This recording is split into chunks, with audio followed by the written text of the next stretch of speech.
حضرت حبیب بن صالح رضی اللہ عنہ سے روایت ہے، رسول اللہ صلی اللہ علیہ وسلم جب مقام فراغت یعنی بیت الخلاء میں داخل ہوتے تو اپنا جوتا پہن لیتے اور سر ڈھانک لیتے۔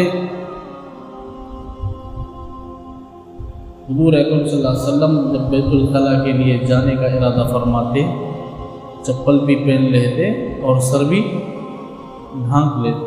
سر میں بھی کیا کرتے تھے؟ کپڑا ڈالتے، ٹوپی ڈالتے تھے، ٹوپی نہیں کرتے کپڑا ڈالتے، کہتے بھی ایک رومال کہتے بھی ڈال کر جانا،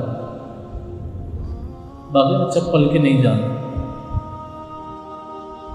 اکابرین فرماتے ہیں بغیر چپل کے بیت الخلاء کو جانے والے کو بھلاٹ کی بیماری چاہتے ہیں تو بھول جانا، دماغ کی کمزوری آ رہی۔